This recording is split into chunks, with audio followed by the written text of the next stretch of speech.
Welcome back to some new PettyRevenge stories, where people share small victories over those who wronged them. I hope you had a great day. Thanks for all the likes and comments on the last video. And now let's start with the first story. It's called Don't Call. For the past year or so, since I switched to Verizon and got a new number, I've been getting calls from contractors asking to talk to John. They even say his last name. I politely tell them, "That's not me, you've got the wrong number." They then ask if I live at his address and whether I'd like to get some work done on my property. I let them know I don't live there and don't own any property. Yet they continue to call, almost every day of the week, and sometimes even on weekends. I must have told them 100 times to put me on their do not call list. But as soon as I say that, they either hang up or give me a vague sure. A few callers have even been rude, saying things like, "No matter what you do, we'll keep calling," or "Getting calls is just part of having a phone." This week I decided to handle it differently. When they called and asked, "Are you John?" I said, "Yep, that's me." When they asked if I wanted some work done, I replied, "I sure do." Then they asked what kind of work I was interested in. I said, "Solar." They asked for a good time to come out, and I told them 5 o'clock would be perfect, right in the middle of traffic. They asked if my wife would be there, and I told them, "She sure will." 5 o'clock rolls around, and I get a call from the contractor, saying he's been there for 10 minutes and no one's home. I told him I had to run to the store real quick, but would be back in 10 minutes. He said okay, and I never heard from him again. The next day, no one called. I thought, hey, that worked. But the day after that, they called again. This time I told them I wanted both bathrooms redone. They asked for a good time to come by, and I told them 5 o'clock was still perfect.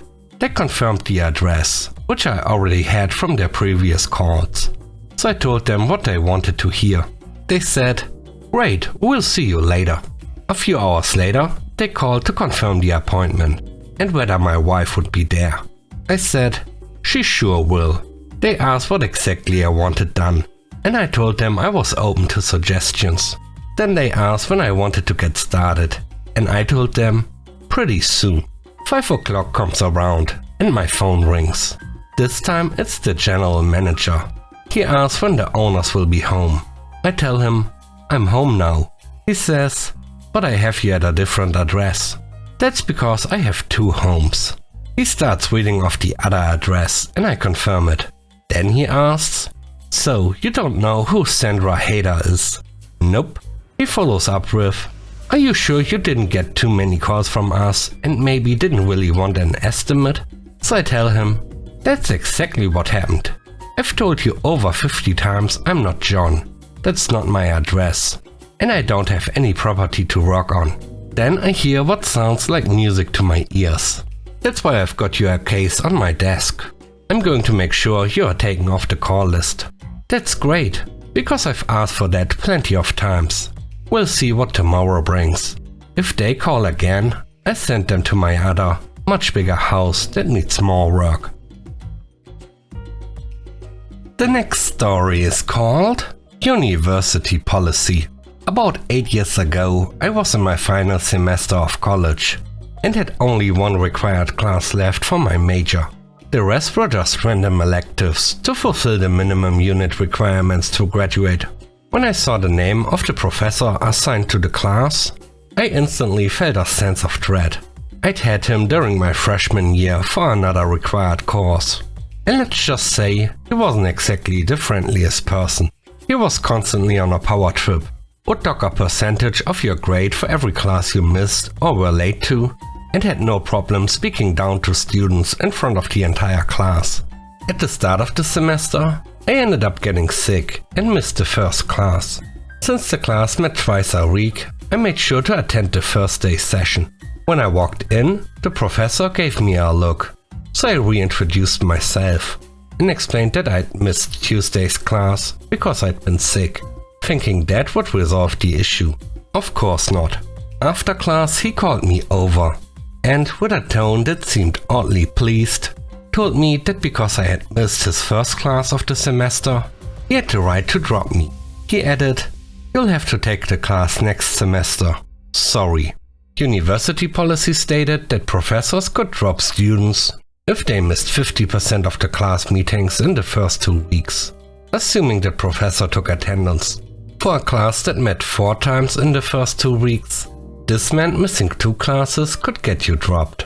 I had only missed 1 class, so I knew I was in the clear. I went straight to our department's building and found an admin sitting by the elevator. I explained the situation and repeated my understanding of the policy to her. She nodded and confirmed that I was correct. Right then, the elevator door opened and my professor walked out. Without missing a beat, I turned to the admin and said, in the politest but most deliberate tone, "Will you please explain the policy to my professor? I don't think he's very familiar with it." The look on his face still makes me chuckle to this day. And as a bonus, I ended up passing his class with a B.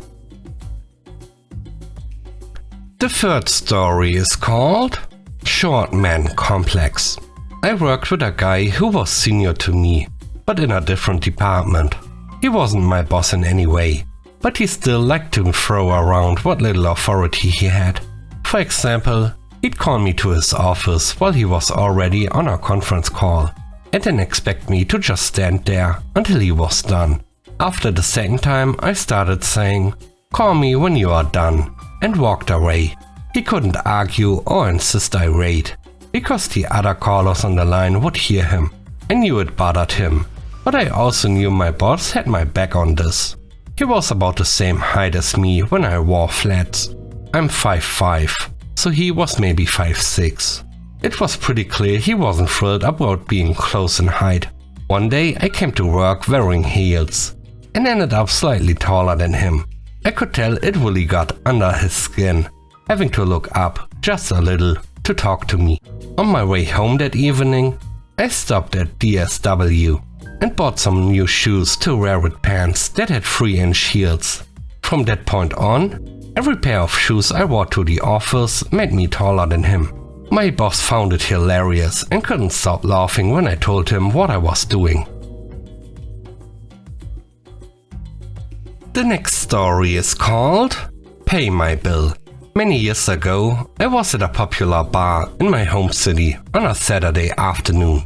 I was sitting alone at a bench table, enjoying a beer and a burger, and just relaxing.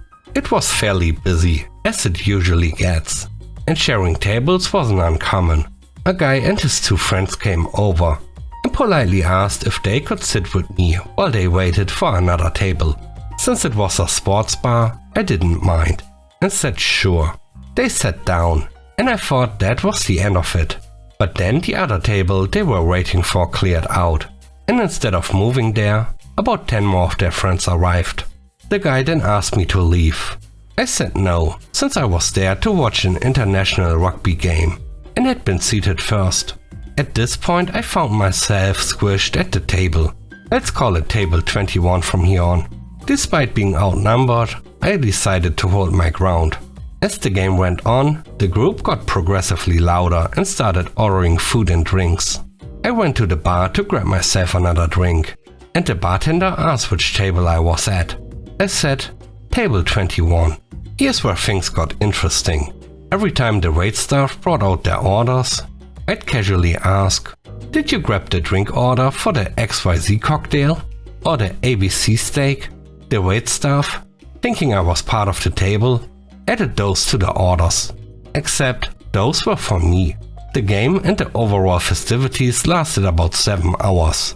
During that time, I ended up ordering 7 drinks, 3 starters and an extra main course, all added to their tab.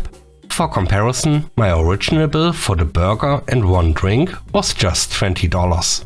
The extra items I enjoyed came to around $50 on top of what I'd already paid. When it was time to leave, I asked for my bill, the one for my original table.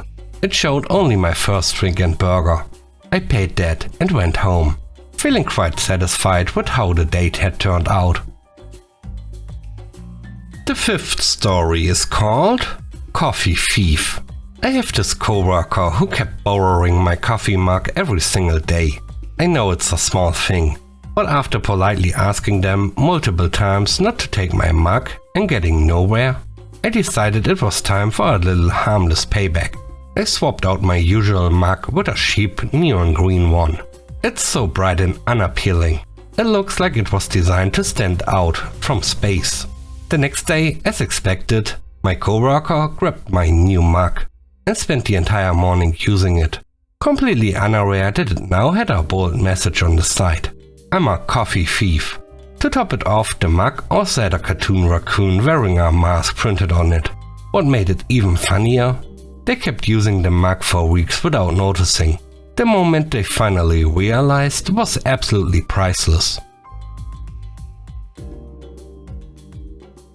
The last story is called Blocked Sunbeds. This happened a couple of years ago at a resort with a pool and a decent number of sunbeds. There weren't enough for every guest to use at the same time, which was fine, because not everyone spent the whole day by the pool. The resort had signs everywhere, saying it wasn't allowed to reserve sunbeds by leaving towels on them. But of course people didn't follow that rule. The resort didn't allow guests to use the white towels from their rooms at the pool. Instead we had the option to bring our own towels, or borrow green pool towels for a $10 deposit, which was refundable when the towel was returned. One morning after breakfast, I noticed that half the sunbeds were reserved with green towels. There were no personal belongings on them, or anything else you'd expect when someone is actively using a sunbed but has stepped away for a moment. Just towels. As the day went on, the pool area got busier. Guests arrived, hoping to find a spot to lounge, only to realize most of the sunbeds were occupied by towels, not people. Some of the reservers eventually showed up, spent an hour at the pool, and then left, leaving their towels behind for hours more. After a couple of days of this, I'd had enough of this inconsiderate behavior, so I started moving the towels from sunbeds that had clearly been unused for hours. I relocated the towels to different areas of the resort, where staff could easily find them, or discreetly place them into the laundry bags of room cleaners when no one was watching. I hope those guests lost their deposits on the towels and learned a valuable lesson about not monopolizing shared spaces when they are not using them. Thanks for watching the video. I hope you enjoyed it. If you did, please don't forget to leave a like, comment and subscribe. And if you have time, watch another one of my videos. Also, if you want to support me further, check out the channel membership or Patreon. And now, I hope you have a great day. See you soon. Bye bye.